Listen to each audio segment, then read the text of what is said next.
Welcome to our video series created for the Aging P Core Learning Collaborative. In this series, we're sharing the benefits of engaging older adults as partners in research as opposed to being research subjects. This video series will explain 4 benefits of engaging older adults as partners in your research, including improving your research question design, enhancing the IRB process, ensuring recruitment is diverse and representative, and expanding the dissemination of your research. Let's start at the beginning. How can engagement improve your research question design? As researchers, we typically want our research to benefit the communities we study. However, we often do not belong to those very communities we are studying. Despite our expertise as researchers, knowledge gaps always exist. Otherwise, we would not feel the need to conduct the research in the first place. Engagement can help researchers shed light on blind spots that could create obstacles to rigorous research design. Consider a researcher interested in studying physical activity amongst older adults. Let's say this researcher intends to study the types of cardio exercises that are most beneficial for people over the age of 65. They consider factors such as length of exercise and beneficial movements for people with mobility limitations. However, they did not speak to older adults prior to creating their design.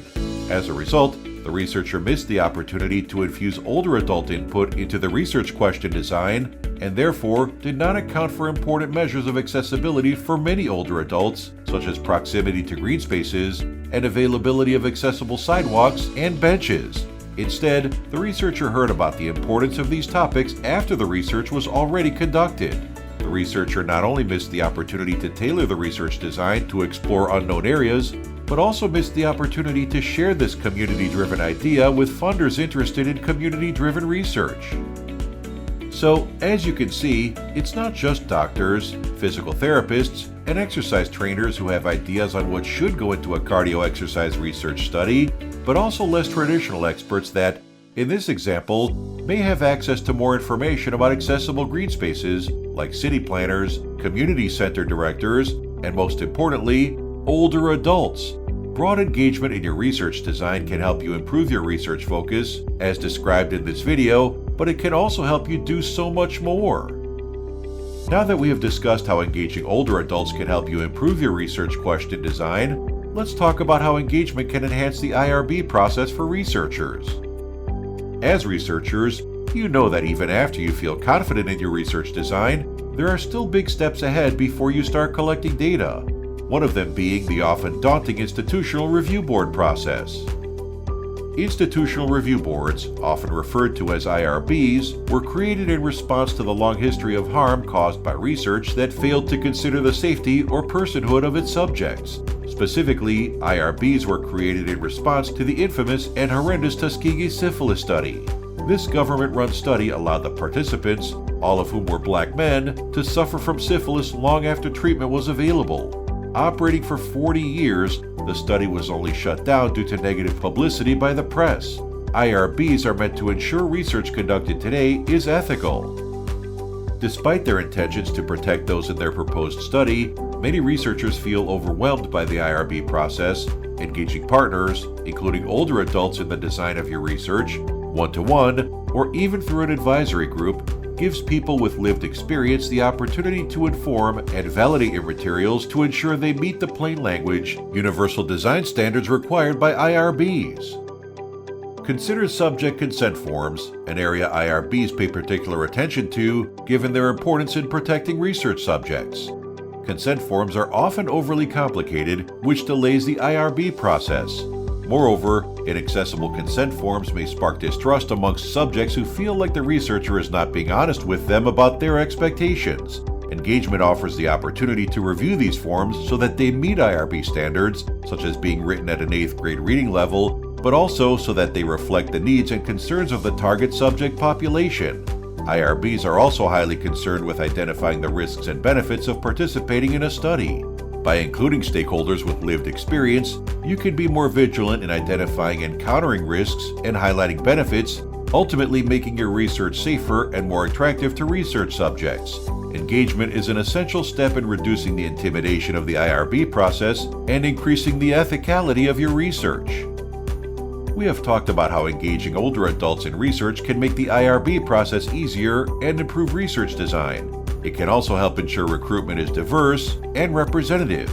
Research participants should reflect the diversity that exists within our communities, so our research findings are relevant to people who differ in race, ethnicity, gender, ability, age, and more.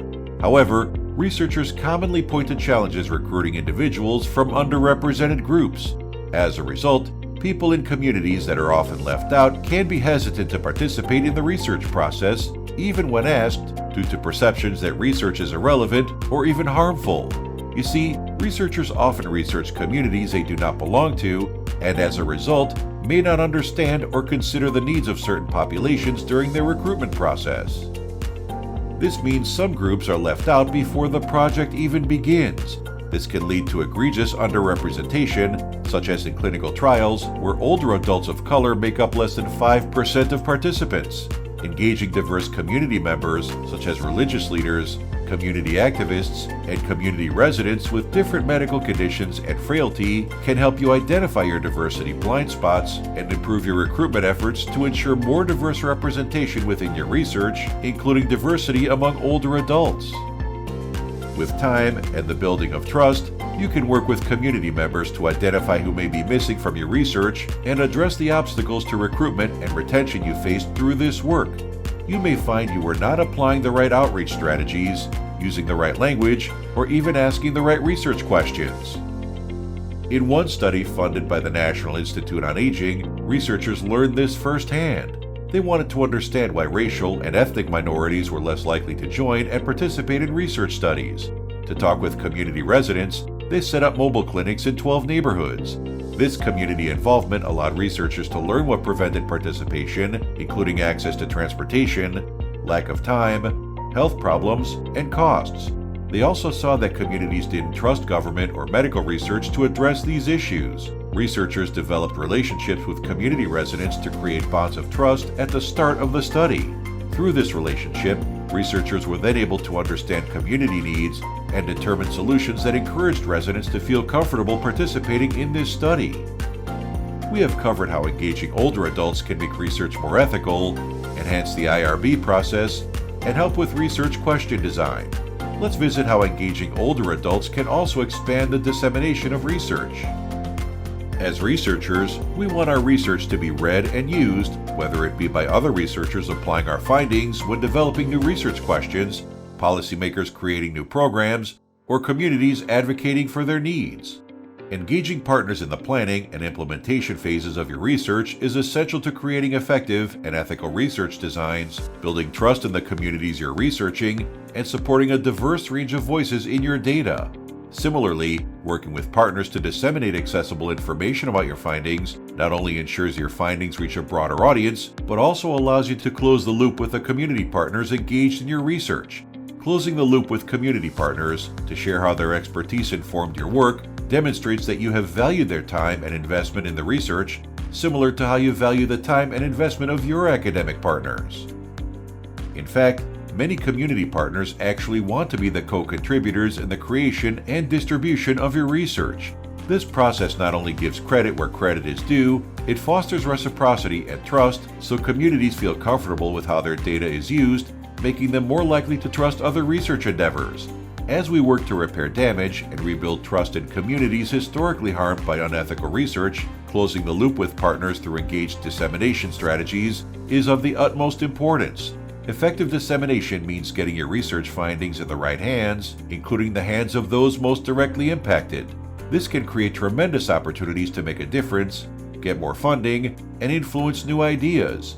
You can work directly with the communities most impacted by your research to understand how to best disseminate your findings and how to do it in the way most accessible to everyone.